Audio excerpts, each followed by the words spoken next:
What's up, everybody? Welcome to another episode of the 3 on 3 podcast. I'm one of your co-hosts, Chris Williamson, and joining me today, my good sister, Terrika Foster-Brasby. Terrika, what's going on? How we living? Hey, y'all. Another day, another dollar. You know how it is. Another day, another dollar, hair all laid down. Come on now. For those of y'all on YouTube, she's doing a damn thing.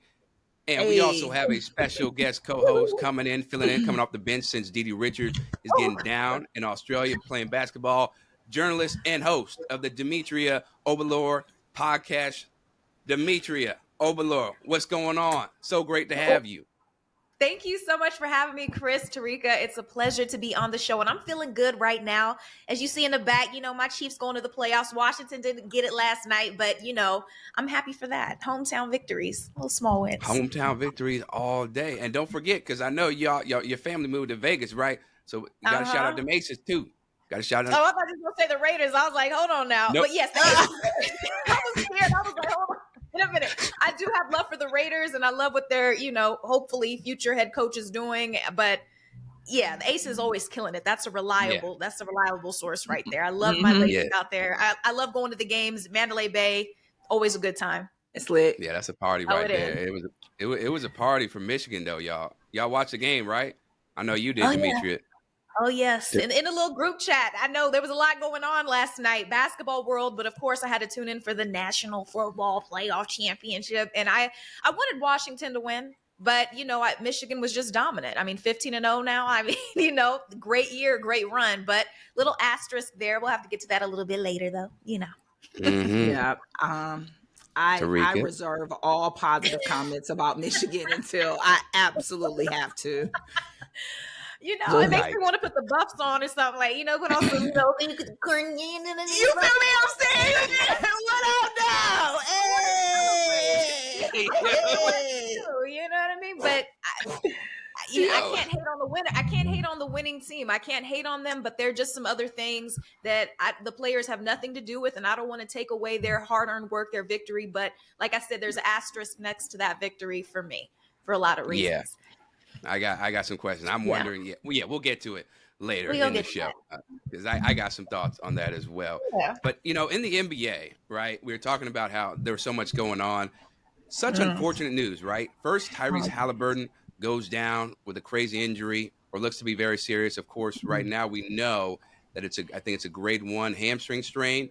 So we'll see how long he's going to be out. But he was really terrific for the Pacers, like really coming into his own, like becoming a superstar.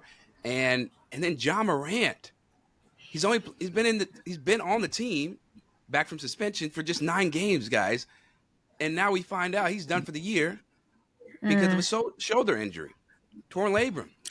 That sucks to me because he brings so much excitement and attention to not only the Grizzlies but also to the NBA with the way he plays and how he moves just on and off the court. It's a really tough break, Demetria. Oh yeah, all the way. I was watching the football game when it happened, and I'm on Twitter, just talking trash and everything, and then I see Ja Morant's trending. I'm clicking on it, and I'm just like, oh my God, because what a difference he made as soon as he got back. The Grizzlies are winning, and so now, what's the forecast for the rest of the season? I don't want to take anything away from the other players, but you can't take away the fact that Ja is the difference maker. He brings that sparkle, and that's just the way it is. So that's a big hit for the Grizz.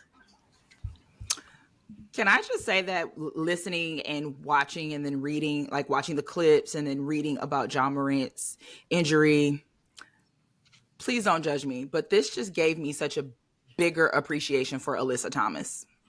Alyssa Thomas has been out in these streets balling with 2 torn labrums for years, and she refuses to have the surgery until she's done playing. But what this woman has done with 2 torn labrums is completely relearned her shot, completely relearned how to play basketball effectively on a different arm than her original shooting arm, and only set the WNBA record for triple doubles in a season last year. So I am heartbroken for John, knowing that he's going to miss this season, but I'm also extremely appreciative of Alyssa Thomas because she's someone who actively deals with that injury and has figured out how to make it work for her. And that's just something everybody don't do. So yeah. Was that like what's that, like a man up to Ja? Like, what do you mean? Like, I mean, I'm just saying. I don't know if I'm it's a just man saying. I'm not saying it's a man up. I'm just saying that like most people would elect for the surgery like Ja did, and Alyssa was just like, nah, that ain't really my style. And I'm just like, you gotta appreciate that, because that just ain't something everybody does. There's levels to injuries. I feel like Ja came back with a lot to prove. I mean, I just feel like after sitting out for that's not. Like, it's not shade at Ja. It's just it's not shade at Ja at all. It's just saying like what he elected to do is what most people would do, and the fact that she didn't just makes me appreciate her more. That she's dealing with something that most people would be like, nah, I'm gonna just go ahead and take the surgery and fix. That's all. She shoots with one arm. She shoots with one arm and had one of the greatest seasons ever. Well, there is a big difference. I mean, WNBA, you can't take it. I mean, that right there, it's crazy. The resilience, absolutely amazing. But there's a different level of playing in the NBA versus the WNBA. It's a little bit different. I don't think Ja could make it, just shooting with, like that limited kind of ability. Probably not. Women, but I'm just saying it's a different. I just think he wouldn't try. That's the difference for me. If I'm a flat out just say it, I just don't think he would try. And that's no shade. I'm just saying there's a level Who would try though? Who would level? I don't even. That's Terrika. I don't think anybody else. Point. You guys are making point for me. Right. Y'all are making my point for me. What she's doing is something that no one else would ever do, because she's doing it with 2 torn labrums. Yeah. And I'm saying that's not normal. So I'm not throwing shade at anybody. I'm just saying that it makes you appreciate what she does more, because what she's doing is not normal. Like, that's terrible to have your labrum torn, and that shit hurts. So on social media, I mean, there were all sorts of athletes that were coming out saying like, "Oh my God!" I mean, I saw one girl was a volleyball player. She was like, "Oh my God, it was so debilitating to have that happen." There are different grades of all these kinds of things. I'm not a doctor. I can't get into all of that. You know what I mean? But I think that he's a soldier out there. And I feel like with all of the hardship, all of the media, I mean, criticisms that he's endured lately, I know that Ja wanted to get out there, show up, show out, agree, and get the playoffs. And once he got back on the squad, I mean, look, I had to bring out the old. That's right. Oh, that's a throwback. Come on. Hey, I used to play with them in the NBA Live. Come on, Vancouver. Yes. No, I feel that. 100%. It's devastating. This team looked like they could at least get a play-in tournament with Ja on the court, and now. Yeah, the season's over, right? Now they're just playing for pride and chemistry to hope for next year that they'll have more healthy cast, right? Speaking about health, the Warriors, their mental health, right? The physical wealth of this team health, I should say, has not been great recently. It's gotten to the point where there are legitimate questions about whether this is the end of the dynasty. Because first, you got Draymond Green, right? Reinstated from that suspension after 12 games because he punched or slapped Yusuf Nurkic in the face. Chris Paul is going to be out 4 to 6 weeks because he broke his hand. Jonathan Kuminga is going to reporters, or his agent is, telling straight up, I've lost all faith in Steve Kerr to maximize the potential. Moses Moody as well is frustrated. He's sharing reports, or he's going to reporters because he don't like the way Steve Kerr is getting down. Steph is holding on by a thread because he can only do so much with the way they're constructed right now. Klay Thompson, it has up and down moments. But I do want to start off with Draymond because that's the most recent news. So he's reinstated. And then right after he's reinstated, y'all, he decides to do his podcast, right? Which is pretty cool. You got to. Yeah. It's all about, the views and maximizing the moment, whatever. And he had some really interesting nuggets in that podcast that I thought showed reflection and growth. But one of them that I didn't like was him saying that he had a conversation with Adam Silver where he was like, this is too much, Adam. I can't do it. I'm going to retire. And Adam's like, I don't think you should do that, son. I don't think you should do. I think you're making a rash decision. What?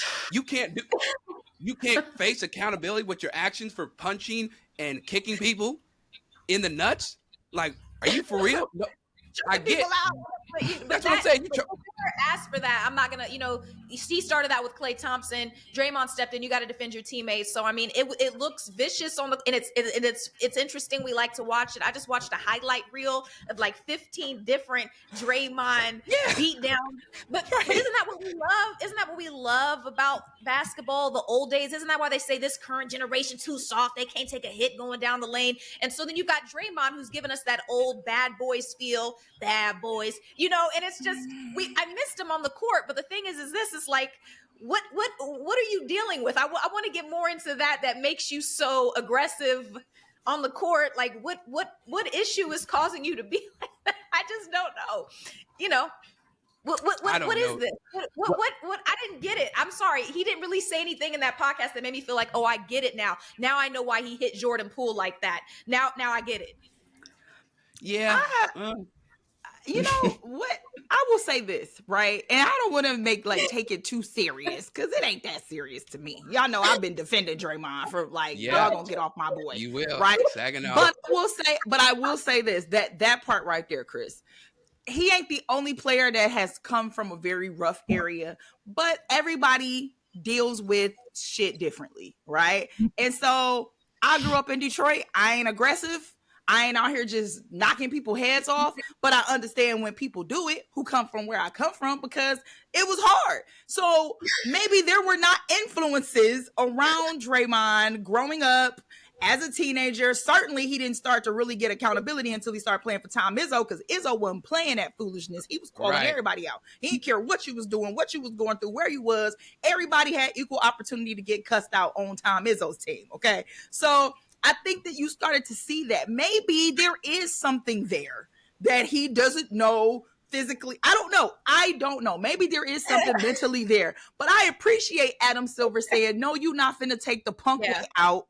You're not about to take the punk way out and retire when you clearly know your grown ass should have handled business better. You need to take accountability for what you did, and you about to come back and play and tell everybody that you're taking accountability for what you did. Adam Silver basically played your daddy, and he basically said, no, you about to go outside, you're going to apologize, you're going to say you sorry, and then y'all going to play nice. That's what he did. And you know what he doing? No. Draymond played Adam Silver's ass like a fiddle. He played him like a fiddle. Talking about he's going to retire. You know damn well he wasn't going to retire, Terrika. No, I didn't. He just signed a new deal. If he retired right now, he could and would still be considered a potential Hall of Famer. So why couldn't he retire? You know he's not going to give up that much. He's got too much play left. Throwing that away. Come on now. He's still got it. You know what I mean? And he's when he's playing well, I mean, that's stuff. Did Michael Jordan still have it? Did Barry Sanders still have it? Did Megatron still have it? They all still had it. And they all still said, I'm out. For whatever their reasons were. Draymond's not going to stop playing until he's feeling like Klay Thompson. Draymond's not going to stop playing until he physically is like, okay, I'm having a horrible. He needs to quit playing. He needs to quit playing. Let me stop. I'm just saying. I don't know. That's hard for me. I don't want to give up on Klay just yet. But those post game pressers, just hearing him talk about that, and just being so honest about his ability, I'm just like. I know that they're calling, getting to that mid-30s or whatever, but there's still guys who are still killing it. I mean, Steph's still killing it. I mean, I feel like you can look at LeBron. I mean, I'm not saying he's LeBron, but I'm just saying that older age, I know injury-prone stuff, but I just believe that he can still be a shining star for the Golden State Warriors. But something has to happen. There's got to be morale on the team. Chris, you were talking earlier about Kuminga coming out talking, Coach Kerr, like, hey, put me in the game, coach, I'm ready. And then I just, caught a drift of, maybe Andrew Wiggins trade rumors, coming up. Like he might be on the chopping block. He has not performed well. Andrew Wiggins used to be their second best player in the playoffs when they won that championship against the Celtics, right? Defensively, offensively, like the way he was commanding the floor on the boards as well. And now, it's as if he's regressed, right? And that happens. Yeah. But I don't think we expected to see it from him specifically, right? Because Klay Thompson is a lot older, or a little bit older, right? Yeah. And I did like him, opening up. But honestly, Demetria, I feel like the Klay that we expect to see, from those championship runs, that's gone. Because all those, the Achilles, the ACL tear, all that, yeah, so it just breaks my heart because you see the frustration coming from Steph, and all of these guys want to go out there and they want to show out, and then sometimes you just see Steph on the side and he's just like, all right, bro, let's, you know what I mean? And it's just because you had it, right? And now you're not really competitive anymore. So I don't know, we'll see. But Andrew Wiggins, coming off the bench on Christmas, you thought maybe he was going to do something, but then after that, it's just been a downhill. So I understand why Kuminga's frustrated, but I mean, keep it in house. What do you guys think? Personally, how do you feel? Like, I understand. Like, I totally understand Kuminga's frustration in some ways, right? And now with Draymond coming back, the touches that he's going to receive is going to be even less now because Draymond's going to take up most of that space.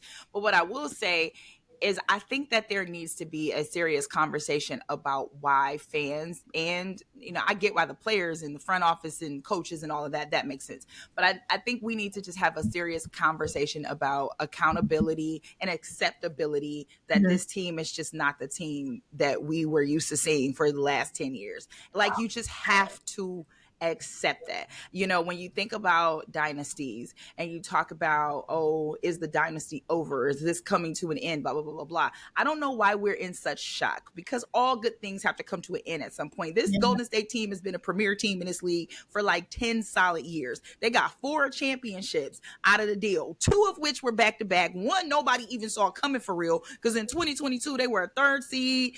We were like, Boston is going to take it. So it's like, I don't know why there is this real sense of surprise that this is ending the way it's ending. The Bulls had to end, the Patriots had to end, the Minnesota Lynx had to end, Seattle Storm had to end, the Lakers had to end, and when I say they're ending, they're continually showing why they're ending. Like, I just think we need to get to a point where we just realize that the Warriors that is no longer. Start accepting the Warriors that is, and really just kind of sit back and acknowledge what we saw out of this team. Because I think it's pretty damn remarkable that we witnessed a squad that really had not been relevant since like 1975 become one of the more storied franchises in recent NBA history with some of the most unusual cast of characters who will all most likely be Hall of Famers. I'm about to cry over here. You just was like, hold on now. But I go back to, you guys remember that like video meme of Tiger Woods and everybody saying like, oh yeah, he's trash. He's never going to come back. And then he comes back, he went to tour. It's like, he's just sitting there. And he's just like, yeah. Like, that's how I feel about the Warriors. I mean, I know that it's a tough route, but I just feel like a couple of changes. But that Klay Thompson news is like hurting me. But Steph is still got, a couple of changes, get some, maybe a trade or something like that. Maybe get some new blood in there or something, get things riled up. I don't know. I don't think you're going to be a bummy team. I don't think they're going to go from the best to the bottom of the barrel. I don't think that's going to happen. Hold up now. I'm sorry. You said they're not going to be a bummy team. They are 17-19, and that is what Stephen Curry playing his ass off for the majority of the time. I know he's kind of slacked off a little bit. You got to get some new blood, but that's where we're coming into this. And they got new blood. Steve Kerr just don't want to play him because he's loyal to the veterans, right? You got Trace Jackson Davis, right? You got Brandon Podziemski.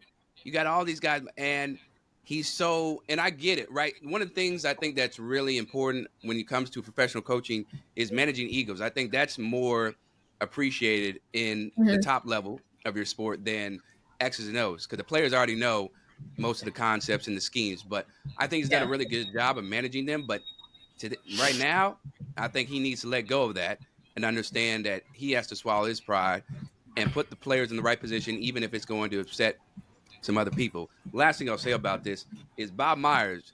Y'all know how he was there for the whole dynasty, but his ass decided to jump ship because he knew the Klay Thompson contract extension was coming. He knew things were going to get a little tricky and sticky.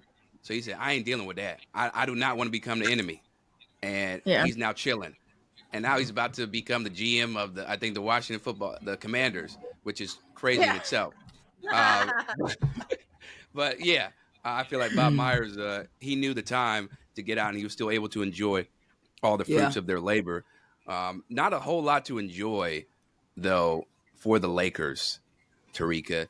They are seeing a team that's dominated by LeBron and AD, and yet they are still just barely in the play-in tournament as we stand right now. Well, yeah, I mean, they're 18 and 19. They're sitting in the 11th spot in the conference. They are coming off a much needed win against the Clippers, but the struggles of this team has just been way too much to not overlook. And I don't really, comment, or shall I say, I don't really agree with LeBron on much when it comes to on the court stuff, because listen, for those who don't know, who are listening to the show or watching the show, I am a sports fan first, an analyst and all of that, and journalist second. Okay. So sometimes I still very much lead with my heart over stuff that makes sense. Okay. There are moments to be objective and moments where I can be a true fan. And in this moment right now, I'm letting y'all know that I am being a true fan, because in my mind, LeBron James will always be a Cavalier. I don't care what team he plays for. He will always be a Cavalier. And I will always see the 2007 playoffs in my head where he dusted my Pistons and got swept by the Spurs. So with that being said, I don't agree with LeBron on much. And I know that he's a phenomenal player, and I will never say he isn't. And I know that he's the GOAT, and I will never say he isn't. But just as a sports fan, oblige me when I say a sports fan. What? A GOAT. Yeah.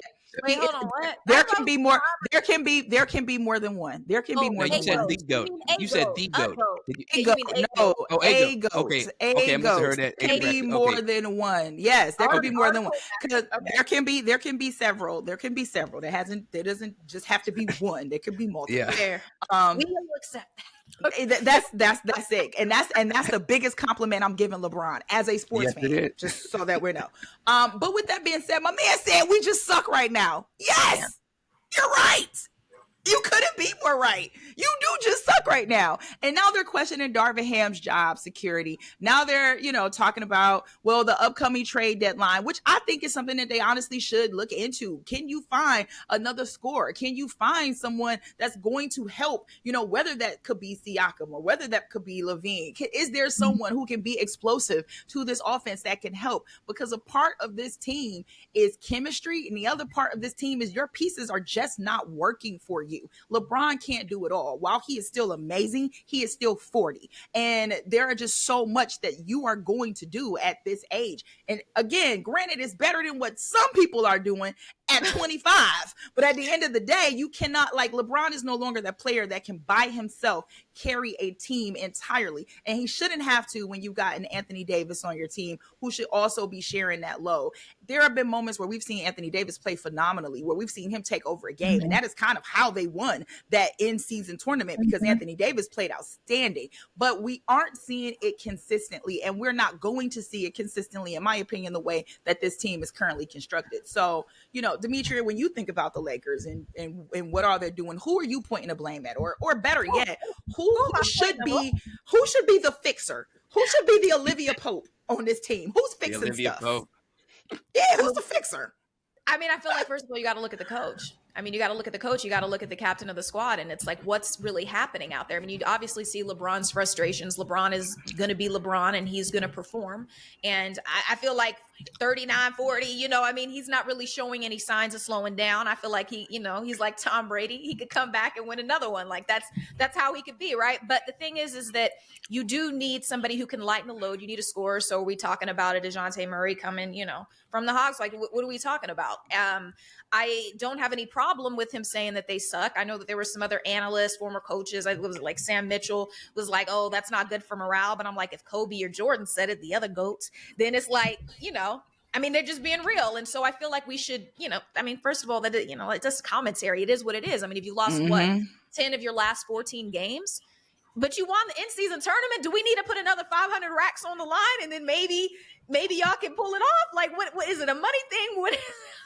Do we need to rest more? Is the NBA rest policy really hurting y'all that you can't sit out these games? And so you're not supercharged? Like, what's going on? A lot's changed. There have been some new, regulations put into place so that fans can see their favorite people playing. But is it costing us? I know there's always that fine line between the resting, the injuries, which we saw, 2 horrific ones yesterday. But the thing is like, you got to change something. But the coach is definitely in the hot seat right now. So people are not happy. You got to do one little Twitter search, and it's like, How much of the hot seat is Darvin Ham really in? And I say this because there were reports that came out of LA that Jeannie Buss sent him a text message saying, hey, I'm supporting you. I'm behind you. And I think that says a lot compared to what the conversations was when the Lakers were struggling under Frank Vogel. It was very clear that Jeannie Buss didn't support Frank Vogel, that she did not believe he was the guy that could help get them to the next level of success, where it seems like she's a little bit more behind Darvin Ham. So how much on the hot seat is it? You got the in-season tournament, but let's see you lose another 10 games, and then let's see how she's feeling after that. Like, you know what I mean? Exactly. It's like, keep losing and see what happens, because LeBron's frustration. Right. That's huge. Be like, okay, all right, we're in this really bad period right now, but if shit gets worse, that text is not going to be supportive. It's like, Darvin, what are we doing here? Darvin, you're complaining about people living and dying with every win or loss as if you're not the head coach of the Lakers. Some of the quotes that come out of his mouth. The quote. Oh my God. Like, from AD to the coach, it just seems like there's this rift in this philosophy when it comes to injuries, things like this. And it's like, what's really going on? Are we all on the same page here? And that's huge. You got to be the leader of the squad. I know you have LeBron, but it's like the coach has still got to be the coach. So are we misinterpreting the text? Because, when Darvin was asked, he said, I'm solid. His words, I'm solid. I love that. You know how people try to proclaim that or manifest something when they don't even believe that. Like, I'm good. I'm good. Yeah, I'm good. Like, I'm good. I'm great. Like me, like the meme with the dog sitting in around the fire, and he's just like, I'm good. Right. I'm good. I'm good. Yeah. But you know what? But you know what? I mentioned it earlier, and I shout out to this note from our producer, because while I did mention that AD was playing well and helped them win the tournament, I did not mention his health. And this is probably the first season that I can think of in a long time where we're not having conversations about AD, messing up his fingernail and now got to sit out like 10 games. Like, we are now having conversations that we can, almost call him reliable, which I think is incredibly important for LA. No, it's huge. It's incredible, right? That's what makes things so much more frustrating if you're a Lakers fan, because you have AD playing at a high level, right? I think the last 10 games he's been cooking, December 21st, 31, 26, 40, 26, 33, 20 against the Pelicans, 29 against the Heat, 31, then 22 versus the Clippers.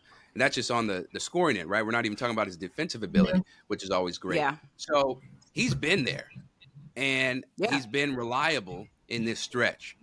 But the supporting cast has been so inconsistent, just like inconsistent as far as their play, but also because of the injuries that they've had, whether it's Gabe Vincent or D'Angelo Russell's been injured, right? Or Rui Hachimura or, Vanderbilt. There isn't a ability for them to find any rhythm, and that's what makes things more alarming, because your two top players are playing at high levels and you're still one of the worst teams in the West. Or you're at the bottom. Your two top players are playing at a high level, and you're still one of the worst teams or at the bottom, as you just said, Chris. Does that mean that we have overrated AD and LeBron together as a duo? Not individuals, but together as a duo. Have we expected more from them, Demetria, than maybe we should have?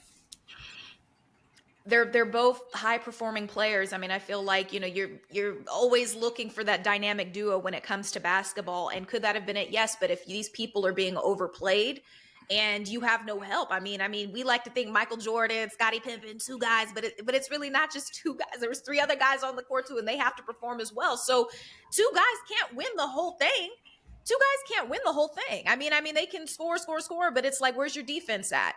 Yeah. LeBron, he's going to get in there. He's going to do what he does. But, he's getting older, and that wear and tear is real. I'm scared if you keep the load on LeBron and AD, like what's going to happen, in another 10, 15 games. Let this keep happening. I mean, you got to have other people who are going to come in and perform. And that's why, when you mentioned Siakam, Murray, I talked about, it's like, I think you're going to have to go to the trading block and bring somebody in. Because if this isn't working, something's going to change. And I know that Coach Darvin knows that very well. It's just the way it is. Chris? So you got to do some real adjustments if that's not work. Just like we talked about with Golden State, it's like if this isn't working, then you're going to have to bring some players off the bench and let these young guys at it and see what happens. Yeah, we saw it last year, right? The Lakers started off 2-10, and then they make some trades, and they find themselves in the Western Conference Finals. Rejuvenated. It makes a difference. Yeah, it makes a huge difference, and that just seems to be a typical. And it's going to happen. LeBron. It's going to happen because anytime LeBron, the thing about LeBron being one of the GOATs is like when you start seeing the frustration on his face, when you start hearing those little, when you start seeing him doing this in the back, you already know what time it is. You already know what time it is. No. You already know. Wait, hold up. Before we get, there was a clip of him. I don't know if y'all saw it, where he was brushing the shit out of his hair when he was answering the question. Like it was like he was like. You already know. What I was like, don't ask me no questions. We crash. Like we gonna work this out. That's funny. Oh my God. So you know what? The bat line to the head office. You guys know what time it is. Big changes are going to happen. LeBron does not like to lose, and that's one thing I always appreciate about King James. He's a true competitor. You can't take that away from him. Whether or not you believe, past NBA golden age basketball was more tough, more hard, all of this stuff, but LeBron James is a true competitor, and he doesn't give up. He doesn't care how old he is. He's going to go out there and perform his best, and it really hurts him when he's losing like that. So I love that about him, and I feel like every other young player on that team should be inspired by that. And I don't think we give LeBron enough credit for that because we look at Kobe and we look at Jordan and how everybody wanted to, be the best they could just to impress Jordan. But I'm like, I think LeBron evokes that in players as well. You know what you talked about, we kind of all touched on like NBA trades and how, the deadline's approaching and how that could be beneficial to the Lakers team. But there is a team that has unexpectedly benefited from a recent trade. And we'll get into that after the break. Y'all, how about the New York Knicks looking like a team poised to make some noise in the Eastern Conference ever since they traded away R.J. Barrett and their beloved Emmanuel Quickley for OG Anunoby, who has fit in seamlessly with this team, right? He's a 3-and-D guy, somebody who plays great defense where there's help one-on-one. He can hit the three, catch and shoot. They are 4-0 since the trade. They beat the best team in the Western Conference. They whooped up on Joel Embiid and the Sixers. And Jalen Brunson was named Eastern Conference Player of the Week, holding it down like he should, even though he is undersized, right? And our producer, he kind of forced this issue on us, but I'm cool with it, you know what I'm saying? Because Yao was a Knicks fan through and through, and I know he's been through a lot. So he did. It was the least we could do was talk about the Knicks and the way they've looked, right, since that trade. And I'm curious, Terrika, how do you see them progressing for the rest of the year as currently constructed? And do you think they need to make another trade to get with the Bostons of the world and the Milwaukee Bucks of the world when it comes down to a 7-game series? You know what? I just want to throw out here for the record that I'm not mad at Yao, because when we were stinking up the joint, we definitely talked about the Pistons and they horrible asses on this show. So now that the Knicks are doing good, you better put it in the rundown, Yao. So I feel that, okay? But honestly, to go back, I do think that there were a lot of people who were mad about Quickley and Barrett. Now, I wasn't one of them because we finally got a win out of the deal the day that the trade happened, so I wasn't mad about it. But I bet you it's not a lot of people mad right now because I really can't front. This Knicks team is just really balling out right now. Like, we're going to keep it a buck. This 4-game win streak, while has been impressive, I think it's not necessarily the last win, because I think that was the game against the Wizards where I feel like Jalen Brunson and Julius Randle really played their best basketball, but that was against the Wizards. I mean, so there's that. But the win against Philadelphia is the win that I think that people really need to pay attention to, especially coming off of a back-to-back. And I think that game is the game that should be the barometer for what New York can really be, because the defense looks new and improved. They've got more depth now on the bench. And again, we making jokes about what Becky Hammond said about, Jalen Brunson being undersized. But if Julius Randle keeps playing like the big guy that he is, which is the big guy that Becky Hammond was talking about is necessarily needed in order to propel a team to the next level, then, you putting yourself in a position where if I'm dropping 39 against the Wizards, Brunson's following me up with 33. This is the kind of tandem that leads to success in this league. And only adding a piece like, there talks about Malcolm Brogdon and all this other. If these are the kind of things that I think when you're talking about the ceiling for the Knicks, if you're continuing to play like that and you do get an extra piece, Knicks fans, don't get excited,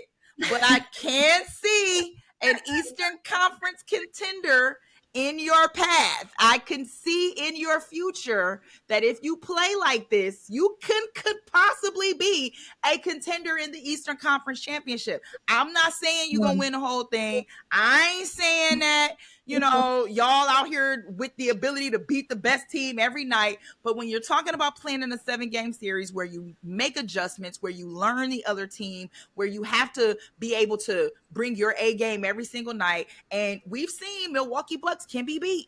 We've seen, as they just did by 36 points, the Philadelphia 76ers can be beat. We saw Boston go into overtime with the worst team in the league. They can be beat. So New York has an absolute opportunity to truly be a contender team and make a deep playoff run. But we need to see this kind of effort from Julius Randle and Jalen Brunson every night on, or at least, 75 to 80% of the way. Oh, don't be giving me no love. Don't be giving me no love, y'all. Don't be giving me love. Y'all giving the love in the chat. Hype. Orange on, I'm just like, I brought out the snapback that I bought like almost 10 years ago from college. I'm like, I know New York is getting excited. Yeah, what's up? I'm working on this for you. And I got a lot of respect for the Knicks and what they're doing. And I feel like, what was it, just last year they made it to the Eastern semifinals. They got beat out by the Heat. But the thing is like, you're showing us, that you could be on the brink of something. Can they beat Boston right now? No, that's not going to happen. But did they beat the best in the West? Did they beat the Timberwolves? Then, yeah, they did. And that's really exciting. Is it enough to, make me bring out the Spike Lee orange and blue jumpsuit?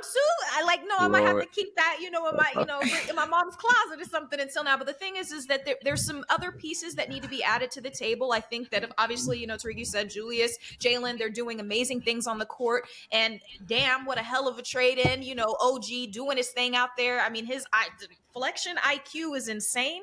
Yeah. I love this guy, and he is a real difference maker. And so we're seeing that shine, that sparkle. But for a team that hasn't been relevant for the past, I'm sorry, but 50 years, because you got to be really consistent. That's the last time y'all won a championship. And I'm not hating on New York. I got a lot of love for New York. Shout out New York. But my thing is you got to give us a little bit more, because we've seen glimmers in the past, but then we've seen 7-year dry runs, not qualifying for any type of playoff whatsoever. So, I mean, let's get across the line a little bit more on this one. Let's get a sixth man coming in. So I do think we're talking a trade here. I think we need somebody to come in who's fresh, who can score as well, because you can't just put the weight on these two guys just to, get out there and do it every night. We've got the big guy with OG, which is great. I mean, you said Randall, he's doing his thing out there, really scoring, a lot of power there, but it's let's get that team. Let's get that, what Golden State used to be looking like team. Let's get that together, and then let's remain consistent, because, we still got a lot of games to go.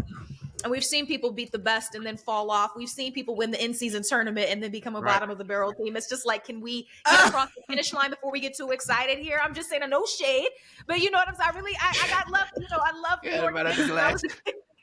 I got to bring them out, so I know people are going to be mad at me, but I'm just saying this. I don't want to get too excited yet until you get all of the pieces that you need, because they're not on Boston's level right now. They're not, and that's who you're going to have to beat. So you're looking good. That's what's up. You're not last. That's what's up. That's a big deal, because it's been a while. I'm gonna show some love to Dante. I'm gonna show some love to Dante DiVincenzo too, because his scoring has absolutely gone up since that trade. I think he's averaging 12 points a game now over the course of that time. Where so to your point about them needing some more effective scoring, they do have an opportunity to get that from their bench players now, which is something that I don't think that they previously had when it comes to that depth. But I listen, I ain't got no dog in the fight. Somebody who's explosive. I'd love to see somebody who's explosive, and if they've got it and they can, get that going out there. I mean, get it going now.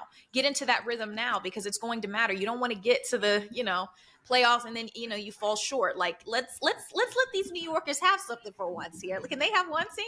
You know what I mean? Come on. Arkansas and Boston, come on. Hey, look, the Liberty tried. They had, they tried, You talking about in the New York have one? That's the biggest thing, baby. What do you want from us and everything? And that's dope. Yeah, that's for sure. But I mean, we could pivot to football, and they don't have it there, so it's kind of like, we've got the women holding it down. The women are consistent, but I mean, when it comes to football, it's like, but you want that NBA team. I want it for Spike Lee. I want to see that man smile on the sideline one of these days. Like, I want to see him, jump for joy. Yeah, Spike has been through so much. That man have given y'all greatness in cinema for over 30 years, and y'all can't get this man a championship. What is happening? You deserve better, Spike. Forget a championship. Just get a championship appearance, right? They haven't been in the finals since the 90s.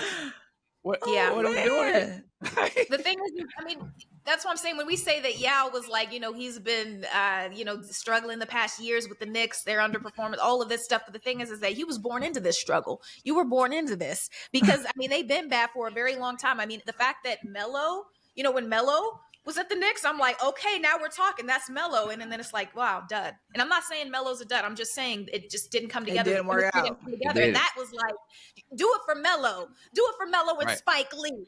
Do it for those guys. Listen, it ain't, sometimes you are born into a situation that you have no choice or any control of, but you can continue to want and hope better for yourself. The thing that I feel bad about is that there are moments where they give you glimpses of that they could be that team that you're hoping for, and then they just fall short, fall flat, kind of like the Cowboys. But either way it goes, I just think that there is a good chance this year. Honestly, I think all of the talk and the negativity that had come out about Jalen Brunson, I think it fueled him.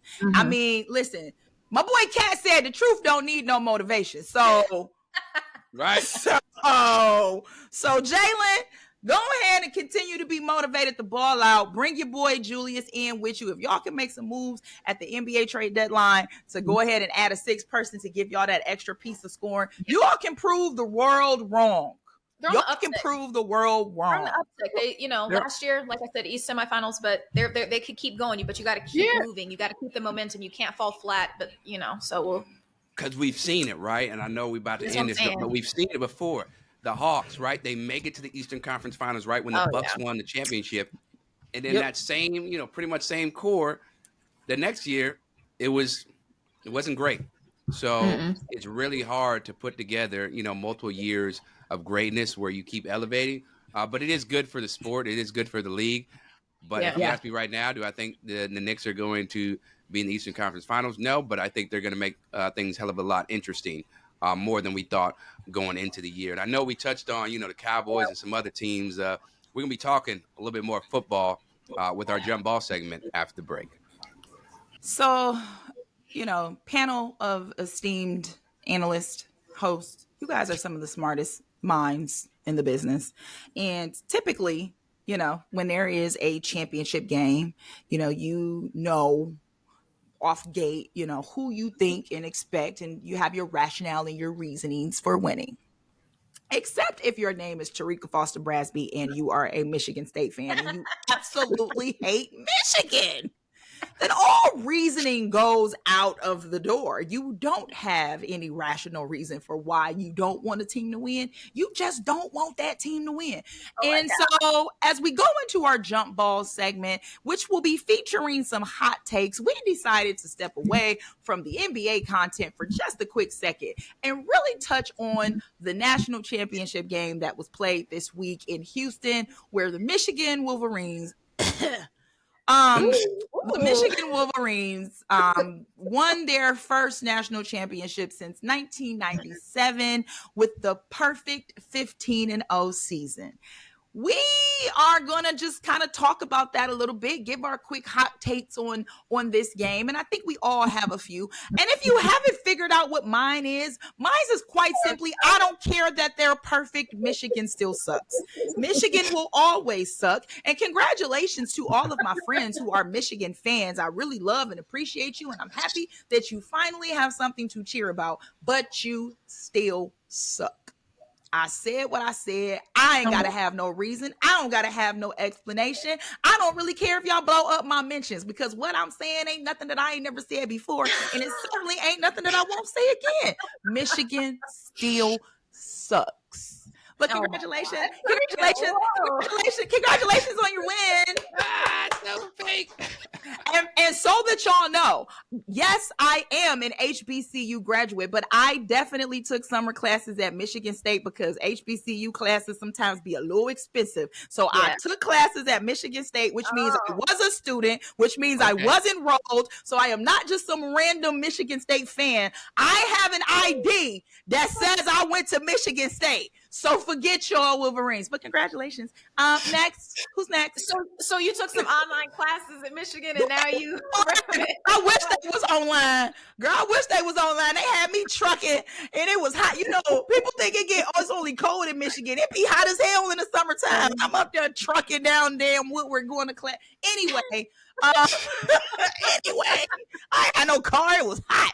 Anyway, Michigan, they just, it's just the way that this whole situation played out with the potential cheating. I'm using air quotes here. Potential cheating. Demetria, you got to have feelings because there's no way. There's no way. I put it on my socials last night. I mean, I was definitely rooting for Washington. I really wanted Penix to come through with his story. I mean, just injury-riddled career. I mean, to get this far, I really wanted to see him succeed and be triumphant.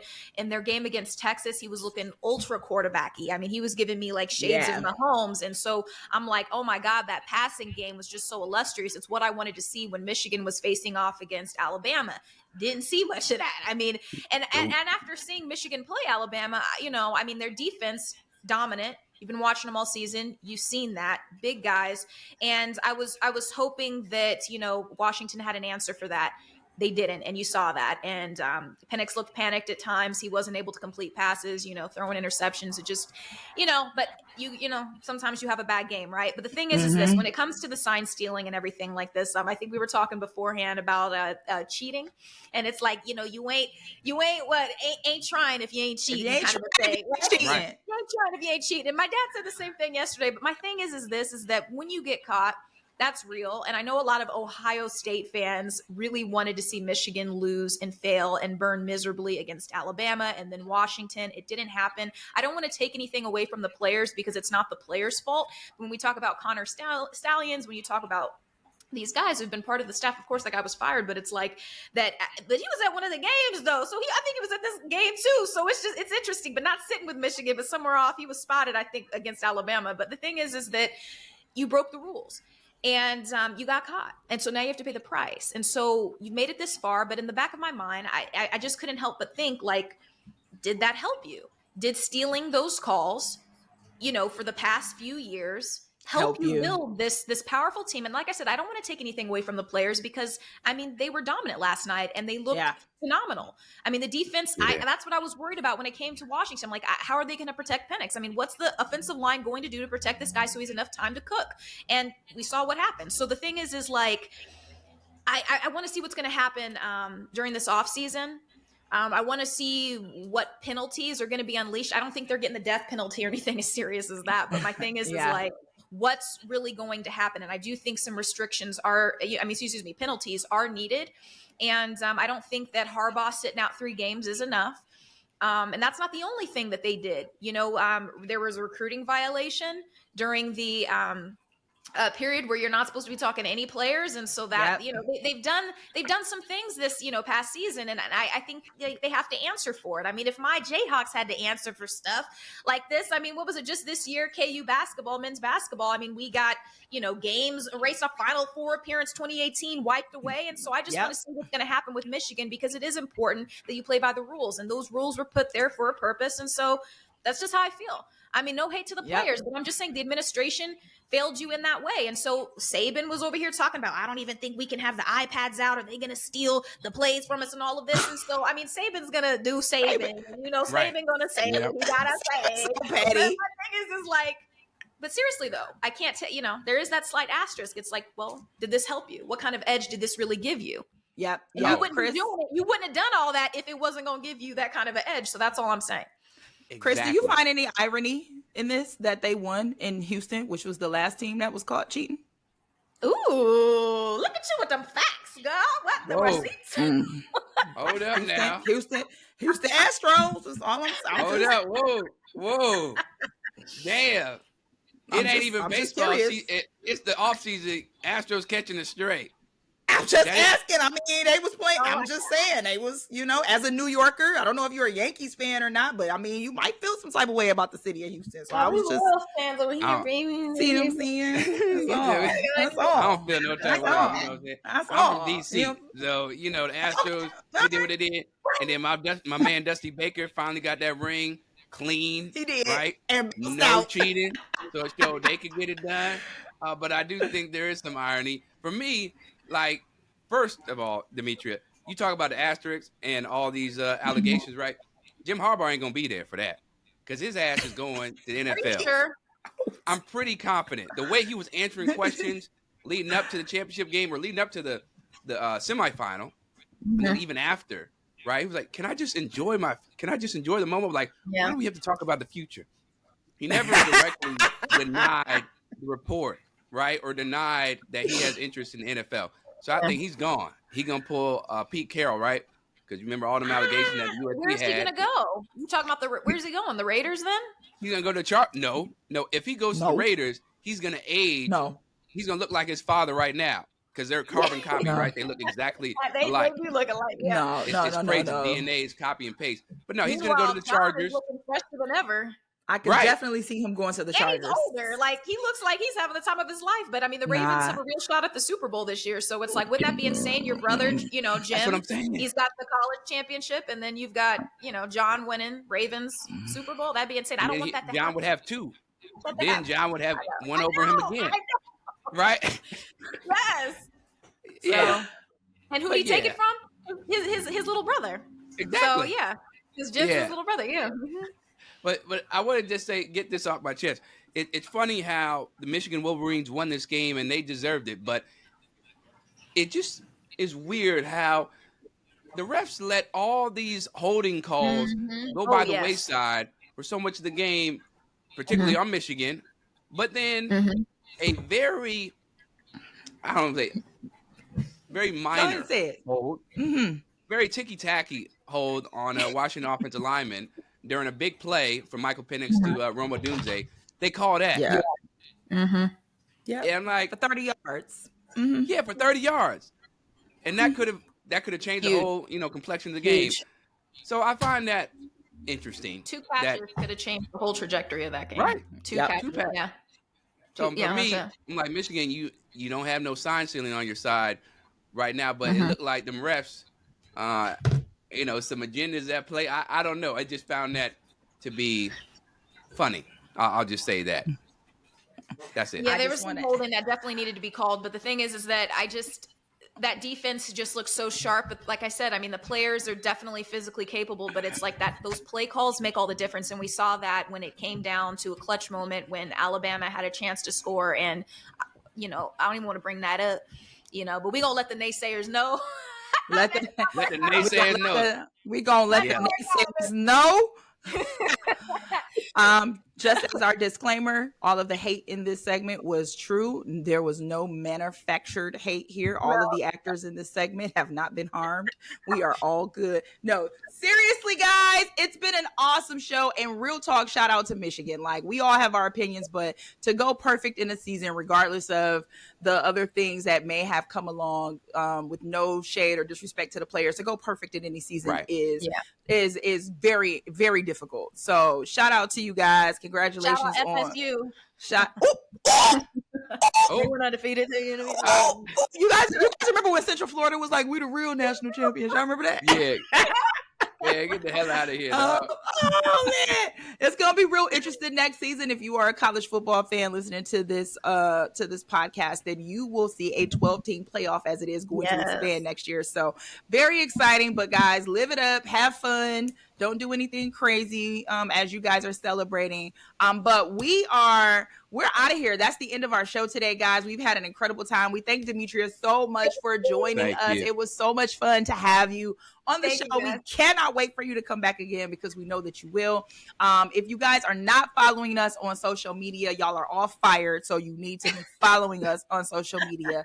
We're at 3on3 Pod on Twitter, the 303 Pod on Twitter, and 3on3 Pod on Instagram. So yeah, go ahead and take out your phone. However you're listening right now, just take out your phone and hit the follow button. You also need to subscribe to the show on YouTube. So if you haven't, pull up your search button, go into the Inflection Network, find 3on3 Pod, push the little subscribe button, tune in every week to every show, and leave some comments. I comment back, so don't say nothing stupid because I will come back on the comment section. I am that person that comments back. But at the end of the day, guys, we always have a great time with this show. So keep tuning in. Listen to the 3on3 Pod wherever you get your pods. We are on the iHeart Radio Network, iHeart Podcast. But if you listen to other places, that's cool too. Just listen. That's what we need you to do. Just listen. Have fun all. Enjoy your week. From Chris, from Demetria, from me, we are out.